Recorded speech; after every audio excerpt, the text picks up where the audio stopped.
날마다 버리고 그것을 기록으로 남기다 보니 내게도 새로운 기술이 하나 생겼다. 마음의 서랍까지 열어 내가 가지기 싫은 감정이나 기분, 습관, 편견 같은 것들을 버리는 기술 말이다. 물건을 하루에 하나씩 버리듯이 내가 버리고 싶은 마음도 그 사이에 슬쩍 끼워 넣는다.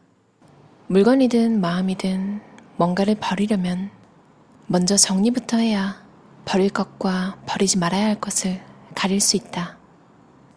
괴로운 마음을 버리고 싶다면 마음도 일단 정리부터.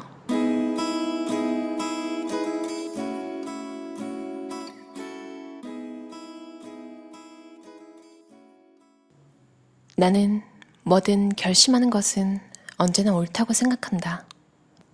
그것이 남을 해치거나 남에게 피해를 주는 일만 아니라면 말이다.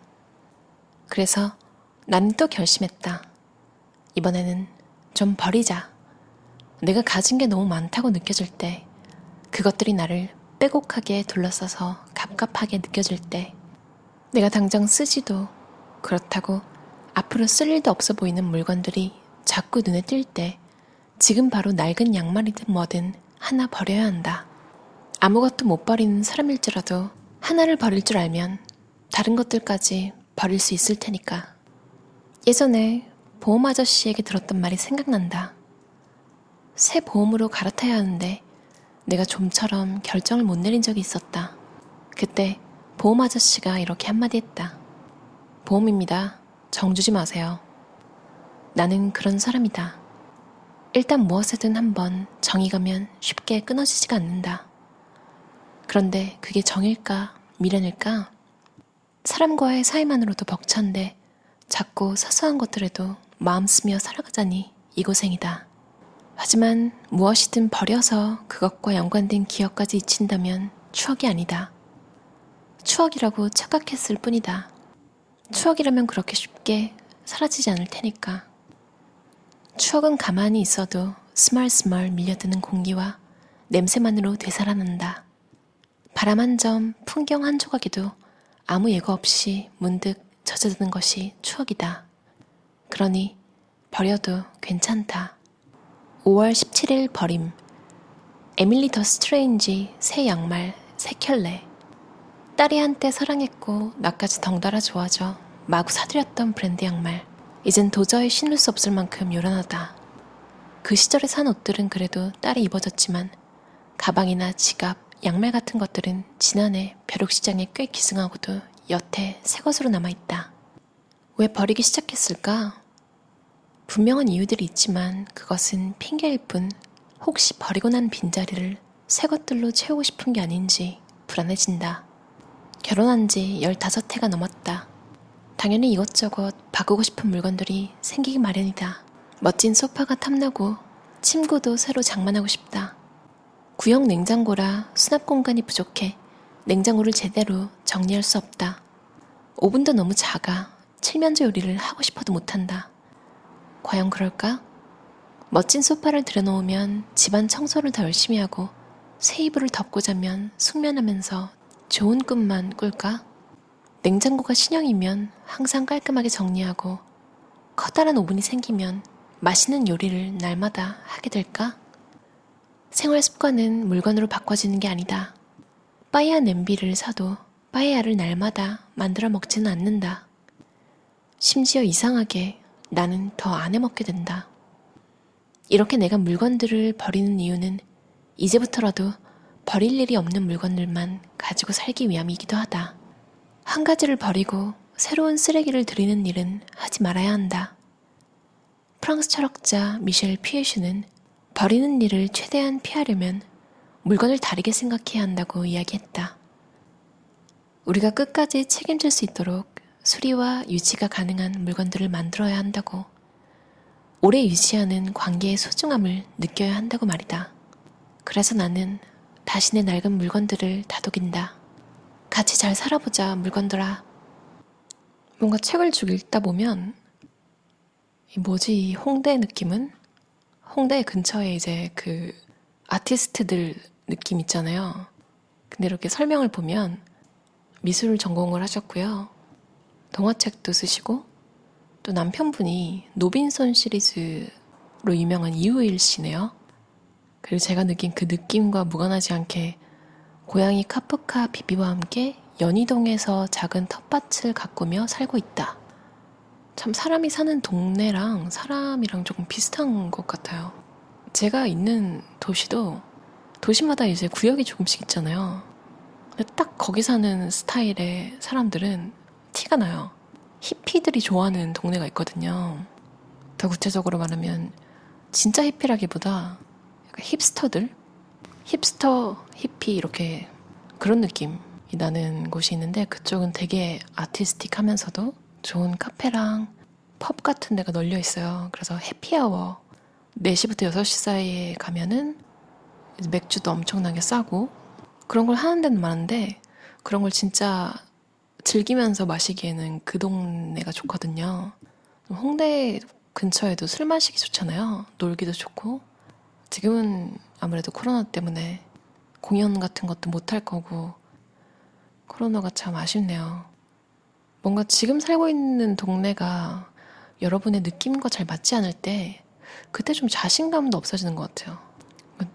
비싼 동네, 싼 동네 이걸 떠나서 그냥 본인 스타일이 있잖아요. 옷도 무조건 비싸다고 좋은 게 아니듯이 약간 옷차림과 비슷한 것 같아요. 그러니까 제일 본인의 모습에 가깝게 입었을 때 제일 자신감 넘치는 모습을 보일 수 있잖아요. 그러니까 본인 성격이랑 비슷한 동네에 있을 때 제일 편하고 안정적인 느낌이 드는 것 같아요.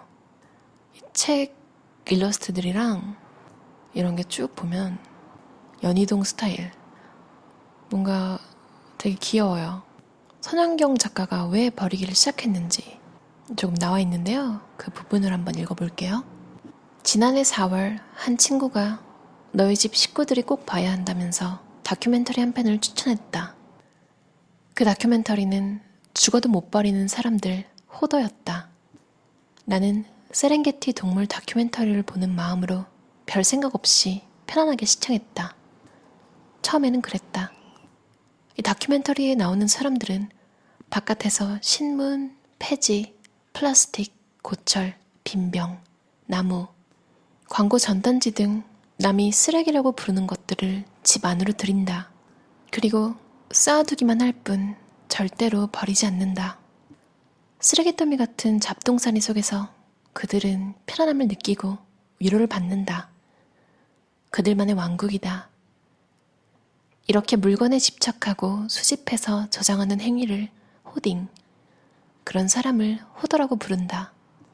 모두 저장강박이라는 정신장애에서 비롯된다고 한다. 소유에 점령당한 사람들, 그들은 어쩌다가 이렇게까지 됐을까? 그들도 처음부터 저장의 강박 증세를 보인 것은 아니었다. 어디에선가 자신이 받은 상처와 고통을 달래기 위해 아니면 숨기기 위해 어마어마한 물건들을 방패로 삼은 것이었다. 저렇게도 살 수 있구나 하면서 처음 들여다보는 남의 사진첩 구경하듯이 다큐멘터리를 시청하고 나서 주위를 둘러봤는데 우리 집도 만만치 않다. 그동안 늘어난 살림살이, 책, 장난감, 옷. 그래도 예전에는 잦은 이사 덕분에 어쩔 수 없이 버려지는 짐들이 있었다. 그러나 6년 전에 연희동으로 이사한 뒤부터는 그렇게 버리는 것마저 없어지고 말았다. 생각해보니 지금 살고 있는 집으로 이사 온 뒤 양말 한 짝, 팬티 한 장 버린 기억이 없다. 요새는 무슨 물건들이 다 이리 튼튼한지 낡지도 터지지도 구멍나지도 않는다. 양말부터 시작해 딱 1년만 하루에 하나씩 버리면서 최대한 들이지 않는 생활을 해보자. 내 손에서 떠나보낼 물건에 대해 날마다 그리고 쓰고 버리자. 그게 그 물건을 버려도 되는 이유가 되어줄 것이다. 선현경 저자가 2013년에 시작해서 1년간 이렇게 버리고 그린 후에 책이 2014년에 나왔어요. 그러니까 조금 됐죠. 아주 오래된 건 아닌데 아까 제가 왜 에밀리 더 스트레인지 양말을 읽었냐면 갑자기 그걸 딱 보는데 너무 웃긴 거예요. 추억이 막 새록새록 이거 기억하시죠? 약간 얼굴 창백한 캐릭터인데 검은 머리 그리고 빨간색 검정색이 메인 색깔이고 아마 직접 사진 않으셨어도 길거리에 사람들이 꼭 하나씩 매거나 입거나 한 거 보셨을 거예요. 진짜 별의별 별의별 옷이랑 양말 그리고 속옷까지 다 있거든요. 그중에 또 하나가 유니클로에서 야요이 쿠사마 아시죠? 그 호박으로 유명한 거 있잖아요. 저도 호주에서 전시할 때 봤었는데 야요이 쿠사마랑 유니클로랑 콜라보레이션해서 나온 티셔츠가 있었나 봐요. 근데 진짜 버섯 5개가 앞면에 이렇게 쭈르륵 늘어져 있는데 쿠사마 야요이 버섯 다 좀 특이하잖아요. 근데 그게 이렇게 엄청 크게 그려져 있어요. 근데 글을 이렇게 적어 놓으셨어요. 너무 화려해서 도무지 입을 수는 없다. 게다가 예전에는 왜 이리 몸에 딱 붙게 작은 옷들을 샀는지 이 옷을 꽉 끼게 입고 있으면 묘하게 야요이 쿠사마가 된 것 같다. 그녀의 작품은 좋지만 그녀의 외모가 너무 난해해서 눈으로 읽을 때는 별로 안 웃겼는데 입으로 내뱉으니까 되게 웃겨서 여러 번 녹음했어요. 이 면 바로 옆에 또 더 웃긴 티셔츠도 있거든요. 유니클로 7부 티셔츠인데 진짜 화려하게 생긴 강아지가 눈을 지그시 감고 되게 세련된 느낌으로 하필 또 핑크색에다가 이게 매일매일 버리고 그리다 보니까 진짜 별의별 물건이 다 나오거든요. 되게 웃겨요. 대학 시절 한 선배가 술자리에서 귀걸이를 빼주는 광경을 본 적이 있다. 누군가 선배의 귀걸이를 칭찬하자 선배가 그 자리에서 선뜻 내주었다. 아직 술은 마시지 않았고 선배는 그날 모인 대부분과 처음 만나는 자리였는데 말이다. 더운 여름날이었는데도 그 순간 나는 옥상에서 떨어지는 물폭탄을 맞은 것처럼 놀랍고 시원했다. 선배는 어떤 기분으로 자기 귀걸이를 그토록 쉽게 내줄 수 있었을까? 그날 이후 나도 선배처럼 꼭 한 번은 내 것을 선뜻 내주리라 마음먹었는데 그런 일은 좀처럼 일어나지 않았다. 그게 생각처럼 간단한 일이 아니었다. 그런데 요즘 나도 그런 삶을 살고 있다. 막상 내가 지닌 것을 내주니 비온 뒤 물웅덩이를 골라 첨벙첨벙 물을 튕기며 뛰어다니는 기분이다. 야호! 요즘 내 삶은 전보다 조금 더 즐거워졌다. 나는 내게 필요 없는 물건을 버려서 좋고 내가 버리는 물건은 새 주인을 만나서 좋고 새 주인은 내가 버린 물건이 필요해서 좋다. 이보다 완벽한 재활용이 있을까? 버려지는 물건들을 찬찬히 들여다보니 역시 아무 생각 없이 덥석 산 물건들이 대부분이다. 별 고민 없이 지갑을 열게 만드는 물건들이다. 이런 식이다. 내가 소비를 선택한 것이 아니라 선택하길 강요당한 것 같다. 소비산업의 노예로 살고 있는 기분이 들었다. 이렇게 지갑을 마구 열어 쉽게 사들인 것들은 그만큼 버려지기도 쉽다. 지갑을 열 때는 한 번 더 생각하자. 돈도 문제이지만 그로 인해 양산되는 쓰레기가 더 문제이다. 이런 식으로 살다가는 언젠가 내가 버린 쓰레기 더미에 깔려 죽음을 맞을지도 모른다. 어떤 물건을 버려야 할지 모를 때 귀여운 일러스트와 함께 커피 한 잔, 차 한 잔 하면서 연희동에 놀러간 느낌으로 좋아하는 음악들 틀어놓으시면서 보고 나면 뭔가 추억도 새록새록 떠오르면서 물건을 버리고 싶은 마음도 확 들고요. 그림들이 다 귀엽고 실제로 버린 물건들의 디테일들을 그려야 되잖아요. 근데 웃기는 물건들이 많아요. 꽤. 그래서 보는 재미가 있어요. 그림 그리는 거 좋아하시는 분들은 인스타그램에다가 선현경 저자처럼 매일매일 1년이 부담스러우면 뭐 한 달 이렇게 해도 될 것 같아요. 왜냐면 날짜로 압박을 주면 아무래도 그냥 뭐라도 하나 찾아서 버리게 되더라고요.